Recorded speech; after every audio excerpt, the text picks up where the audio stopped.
Hello, LEC community. I'm Ivan Ramirez here with you again to spotlight another individual from our third cohort of Expresión Storytelling Fellowship. I am joined today with Emily. Emily is a driven, loving, and joyful educator who joins us today from Chicago, Illinois. Emily, how are you? Hello, I'm doing amazing. How about yourself, Ivan? Good. I see that you're in the classroom. Is this your break or planning period? This is my lunch break, yes. Oh, okay. It's okay. Yeah. I don't want to take too much of your lunchtime. We're here just to get to know you a little bit better. You shared with us that you're a driven, loving, and a joyful educator. But tell us more about you, your personal and professional experience. Yes, of course. So I started my career early on as a kindergarten teacher assistant, as I was studying to become a bilingual teacher from K to 8th. And that's when I discovered my passion for early childhood. I became a kindergarten teacher after that, a bilingual kindergarten teacher, and did that for 5 years at one Chicago public school. Then I decided it was time for a change. I had just had a daughter and I worked really far from home. So I came closer to a school, neighborhood school, worked there for 5 years and continued my journey in early childhood as a kindergarten teacher. And there was only 1 year where I did first and second grade split. And I really enjoyed that because I was able to see my passion is for kindergarten, early childhood, and establishing those foundations for our early learners. I wanted to really pour into their skills, their life skills, social, emotional skills, their academic skills. But I also knew that to teach our youngest learners, it's a holistic approach. So I wanted to make sure that I was able to reach my students right at the initial or part of it, because some students do come to preschool, but establish those academic study habits that make us lifelong learners. Mm-hmm. So I was there and I did that. And throughout those 10 years, I really had a lot of accomplishments. I was able to work with Lee Cantor. He actually came in and trained me hands-on in the classroom. And that was a beautiful experience that really helped me become the teacher in the aspect of the environment and how to cultivate a loving and joyful classroom environment, even in the midst of the challenges or in the midst of high emotions we all may face. Mm-hmm. So that was a beautiful experience. I also worked with the local National Museum of Mexican Fine Arts for a few years, and we co-created a curriculum, literacy curriculum, and infused beautiful Mexican art. I did that for about 4 years, and it was such a beautiful experience because I was able to bring culture into my classroom and go and take the kids into the Pilsen neighborhood to see the different Mexican fine arts that were available at the museum. So that was a beautiful experience. And I've also done a lot of leadership roles that have really helped me to see the bigger picture when it comes to education. And throughout all of that, I was able to just continue to grow in different parts of my career. And I am currently now the MTSS lead as well as the multilingual reading specialist in my current school in Chicago. And I teach and work with kids from kindergarten to 8th grade, specifically providing reading interventions for them. So this is where I'm at. And I'm also, as I shared my passion and journey, I'm also currently working on some projects. I've started a podcast. I've started mentorships and helping educators and just pouring into educators. And I became the teacher that I wish I had when I was a child. And now I'm becoming the teacher leader that I wish I had. And I did have some great examples, mentorships throughout my career that I just want to extend that on to more educators, especially with the role that I have now. I am currently in a leadership position to help my school, but I also extended that beyond the classroom and beyond my community by starting a podcast and providing more resources and tools for educators on how to create a reading environment that is filled with joy, love, peace, and patience. Whoa, that's a lot. That's a lot. And it's also beautiful what you said that you became the teacher that you wish you had. I have questions about the podcast and many things that you said, but I want to know what inspired you to become an educator and what fuels you, because you're doing a lot and you've done a lot throughout your life. Yes. So my reading background started when I was in fifth grade. I remember sitting in a classroom and I think I was a reader, but I didn't understand it. I didn't know what it meant to visualize. I didn't know what it meant to use my schema or how to make connections. And I was sitting in a fifth grade classroom and it was my fifth grade teacher. He had all of us reading, like sustained silent reading for 20 minutes after lunch every day.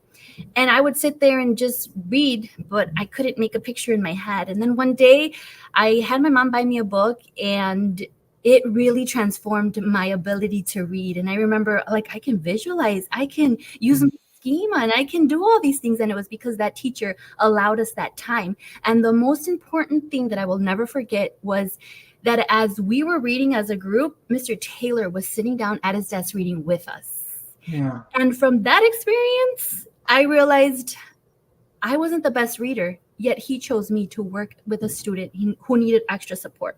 So after a few months of doing that, he decided, you're going to sit and you're going to like mentor a student. Are you okay with that? And I'm like, oh my goodness, but I'm not the smartest kid in the class. Like, really, me? And that's where my passion for becoming an educator, like, I can do this. There's something inside of me that I couldn't see at the time, especially being 10 years old in a fifth grade classroom, 10, 12 years old. So that's where it started. Mm-hmm. That has been the common theme as I've been talking to the fellows, that teachers see potential, educators see potential in Yes. the students, and then with that, we educators are able to shift and change lives, like you, like yourself. So yeah, that's amazing.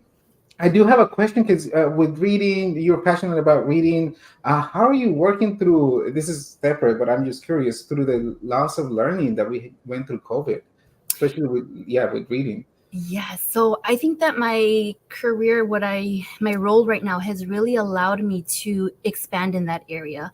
So when I look at a child, I really identify and give them different assessments, because we all have a nationwide assessment, a standardized test that has to be given. And that does not give us the whole picture. That gives us a piece of the puzzle. So when I look at a student or a group of students, I give them different assessments. Is it really a phonological awareness issue?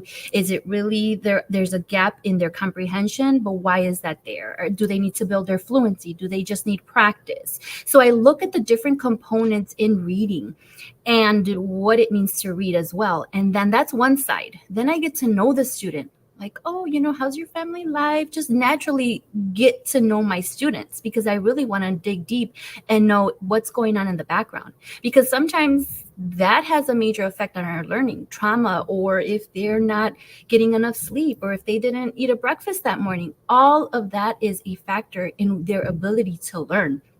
If a student is worried or fearful because of something that happened before school, after school, or they're just worried, then they can't see or hear what I'm teaching them. So I try to break it down and get to know the students. And based on that, I create a holistic approach. I create a SMART goal. I look at what assessment is going to give me the true ability of this child, right? Because some of us are good test takers and some of us are not. And I learned that myself in 8th grade. I failed the 8th grade standardized test. So I had to go to summer school, and that was devastating. Yeah. And it was only devastating because I missed out on all the 8th grade events because I couldn't pass a test.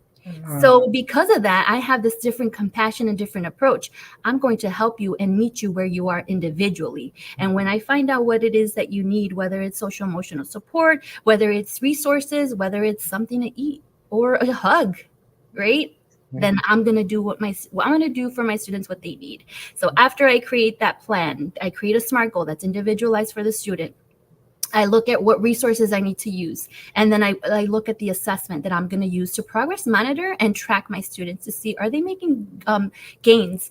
And if there's something that's not working, then it's time to bring them to the table and bring the special, like the diverse learners team, to help me identify what does this child need.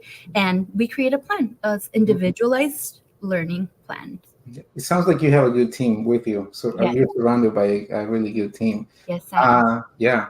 Uh, I do want to talk about the podcast, but I also want to talk about storytelling. In what ways do you hope to empower your students through your role as a storytelling fellow? So I hope to inspire them by sharing my stories in a way that is going to reach their heart and their mind. So letting them know, like, I've walked this journey, and look, it's to make an impact and help them see that I see the resilience in them.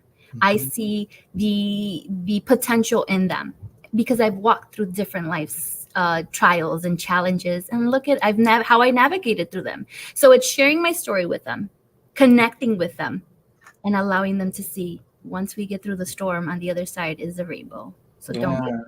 Thank you for sharing that. I think you're a really good example of why representation matters. You are able to bring all your lived experiences and use them, and like we said, in an asset mindset, like using all that we are so we can have success in education. Um, no, thank you for sharing. One other question: what does engaging in storytelling as a practice of freedom mean to you?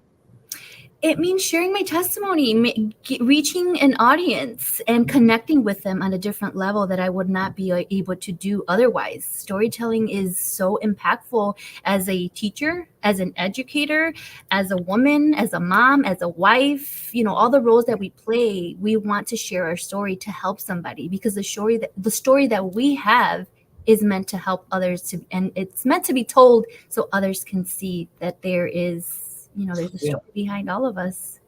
Hmm. No, thank you. Thank you for sharing that. I also reading through your reading about you, I noticed that joy keeps popping up. And now talking to you and being next to you virtually, I feel that joy is important. Can you tell us more about that? I really that's something that I really admire in people, and I want to emulate myself, like be joyful about what we do. But I want to hear, yeah, why is joy important and how do you use it in your daily life? Joy is important to me because I've been through so much, right? Before Mhm. the age of 5, I had already experienced trauma. So when I got to school, it was like I was zoned out. I was in that trauma infused moment that I was there, but I was not seen. So as I grew up as an adult, I handled things in a way that wasn't like so negative.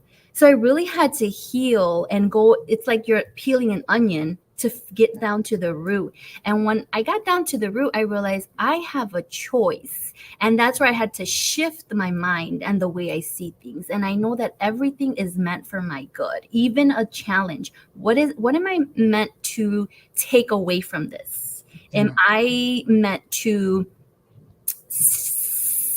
stay stuck in the situation, right? Because that's what happens. Or am I to turn this around into a positive and be a solution oriented individual? So that's why joy is so important to me, because in the midst of everything, I've learned in my life that joy is always there, and it's a choice that I get to make every morning, no matter what situation I may encounter in the classroom, in my personal life, as a wife, as a mom, because it's a lot to balance everything. But when you do it in a joyful, rooted in joy, it makes it so much easier, or you live in a life of peace and ease. Hmm. And like you said, it is a choice that we have. So let's be more joyful. Okay, so I want to know what has been the response and how we can find your podcast as well. But what has been the response that teachers have in that community, and then also how we can find your podcast. Sure. So my podcast it's fairly new. I have a few episodes, and when I started this podcast, my goal is to reach educators, wives, moms Mhm. specifically, and how do we navigate through both roles. And when I started it, I knew I had to get, being that I am a kindergarten teacher and I know the foundations, and I'm big on digging to the root. Like, I get to the root of the situation, or to the root of what the problem may be, because otherwise it's just a band-aid approach, and I don't believe in that. So as I created my podcast, I started off sharing my journey, my why am I doing this, why did I start this podcast, and then I started sharing on the different roles to help identify who we are, right? And now, as we're going into season 2, I've brought on different educators Yeah. for example, I have the teacher of the state of Illinois joining us in one of the episodes, and that'll be released coming up soon in March. And then I have different educators who just bring a beautiful perspective and show us their practical tools and resources on how to navigate through the challenges we face in education, because being in the field, the times right now are challenging. You mentioned how we have the effects of the reading and how to navigate through all that. So helping just bring that voice and amplifying other educators in the field of education to the audience. That's my goal, and it is growing. So yes, and it can be found on different podcast platforms. It's on Apple, it's on Spotify, we're on YouTube, and yes, and the name of the podcast is Chronicles of a Daisy. Oh, okay. I like it. Yeah. No, that's amazing that you're building that community online, and then thanks to technology that we are able to do this. And then you're in season two. Okay, I see you. Yes. So we're almost near to the end, but what are you looking forward by being part of the Expresión Storytelling Fellowship? I'm looking forward to just crafting a story that I can build on and create a bigger community by hosting conferences for educators. I'm really big on sharing my joy and my passion with others and pouring into others and seeing the greatness in people and all of us, because we all have it. So through this, I want to craft my story and one day have conferences across the nation to just pour into educators. Well, we have our conference in October 12th, so mark that date because that's when we usually host our Evolucion conference, which is our, it feels like a homecoming of educators, students, and then we learn together. So yes, you are invited, and I'll send you another invitation. Thank So you. last question, what message or lesson do you hope to leave your students or the students walk away from? I think I want to leave the message, as you stated, that joy is a choice and that we choose what we get in life by the work that we put in. So, showing them that and just teaching that and being the example for them. Yeah. Okay. Well, Emily, this is the end of our spotlight. Thank you. I appreciate you, and I'm so excited to get to know you and also the work that you are doing through Expresión. And yeah, I'll see you soon. Thank you for being with us. Any final words? Thank you so much. No, just, thank you for this opportunity. I'm very grateful, and I hope to inspire others and be inspired by all of you as well. Yeah. Well, enjoy your lunch also. Thank you. Bye bye. Bye. Bye bye.